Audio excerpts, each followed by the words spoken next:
Президент Южной Осетии Алан Гаглоев обсудил с руководителями силовых ведомств вопросы национальной безопасности. В частности, глава государства поручил усиленно контролировать ситуацию на государственной границе в период проведения выборной кампании в Грузии. «Мы должны сделать все возможное, чтобы не допустить провокационных действий», заявил Гаглоев. То агрессивное меньшинство, которое и в 2008 году, это те же силы, кто сегодня находятся в оппозиции, постоянно пытаются провести какие-то провокации, в том числе и на границе. И Комитет госбезопасности, погранслужба, Министерство обороны, весь силовой блок должны отслеживать, чтобы никаких провокационных действий не было. Глава государства также поблагодарил руководителей и сотрудников силовых структур за грамотные и слаженные действия при обеспечении безопасности граждан во время празднования Дня Республики и Первого международного экономического форума. Никаких происшествий во время проведения масштабных мероприятий в Южной Осетии не зафиксировано. Это говорит о вашем профессионализме, заключил Гаглоев.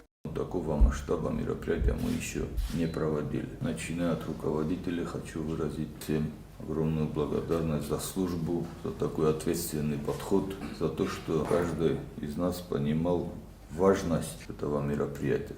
Силовой блок сработал достаточно грамотно, профессионально, и все прошло четко. С нашими российскими коллегами тоже сработали четко, и наши коллеги со своей стороны это тоже отметили. Вы сами видели, какого уровня гости приехали в республику, и сами видели, с какими словами благодарности они вернулись обратно в Российскую Федерацию и другие страны. Это наша общая работа, общие задачи, общие цели. И когда команда работает вместе слаженно, то и результат бывает достойный. Я сегодня горд, что силовой блок может проводить мероприятия на таком профессиональном уровне.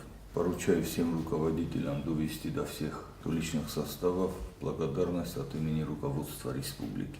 Далее совещание продолжилось без представителей средств массовой информации. Зарина Кочева, Сармат Гузитаев, Ринат Медоев. Информационный выпуск сегодня.